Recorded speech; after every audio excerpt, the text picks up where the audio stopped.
Hello दोस्तों, स्वागत है आपका चांदनी ज्ञान गंगा चैनल में। आज हम अपरा एकादशी व्रत कथा सुनने जा रहे हैं। युधिष्ठिर भगवान श्री कृष्ण से कहने लगे, हे भगवान, जय कृष्ण एकादशी का क्या नाम है तथा उसका क्या महात्म्य है, सो कृपा कर कहिए।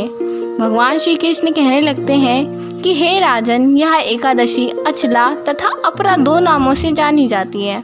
पुराणों के अनुसार ज्येष्ठ कृष्ण पक्ष की एकादशी अपरा एकादशी है, क्योंकि यह अपार धन देने वाली है। जो मनुष्य इस व्रत को करते हैं वे संसार में प्रसिद्ध हो जाते हैं। इस दिन भगवान त्रिविक्रम की पूजा की जाती है। अपरा एकादशी के व्रत के प्रभाव से ब्रह्म हत्या, दूसरे की निंदा आदि के सब पाप दूर हो जाते हैं। इस व्रत के करने से पर स्त्री गमन, झूठी गवाही देना, झूठ बोलना, झूठे शास्त्र पढ़ना या बनाना, झूठा ज्योतिषी बनना तथा झूठा वैद्य बनना आदि सब पाप नष्ट हो जाते हैं। जो क्षत्रिय युद्ध में भाग जाए वे नरकगामी होते हैं, परंतु अपरा एकादशी का व्रत करने से वे भी स्वर्ग को प्राप्त होते हैं। जो शिष्य गुरु से शिक्षा ग्रहण करते हैं और फिर उनकी निंदा करते हैं वे अवश्य नरक में पड़ते हैं, मगर अपरा एकादशी का व्रत करने से वे भी इस पाप से मुक्त हो जाते हैं। जो फल तीनों पुष्कर में कार्तिक पूर्णिमा को स्नान करने से या गंगा तट पर पितरों को पिंडदान करने से प्राप्त होता है, वही अपरा एकादशी का व्रत करने से प्राप्त होता है।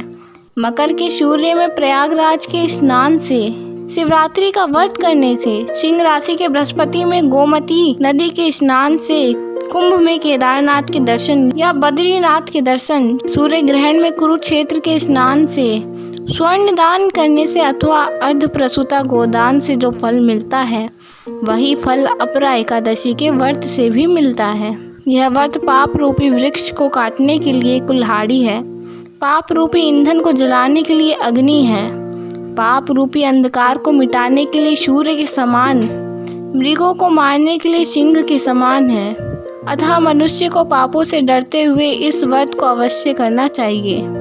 अपरा एकादशी का व्रत तथा भगवान का पूजन करने से मनुष्य सब पापों से छूटकर विष्णु लोक को जाता है। इसकी प्रचलित कथा के अनुसार प्राचीन काल में महिध्वज नामक एक धर्मात्मा राजा था।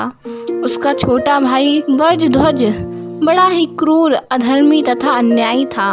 वह अपने बड़े भाई से द्वेष रखता था। उस पापी ने एक दिन रात्रि में अपने बड़े भाई की हत्या करके उसकी देह को एक जंगली पीपल के नीचे गाड़ दिया। इस अकाल मृत्यु से राजा प्रेतात्मा के रूप में उसी पीपल पर रहने लगा और अनेक उत्पात करने लगा। एक दिन अचानक धौम्य नामक ऋषि उधर से गुजरे। उन्होंने प्रेत को देखा और तपोबल से उसके अतीत को जान लिया। अपने तपोबल से प्रेत उत्पात का कारण समझा।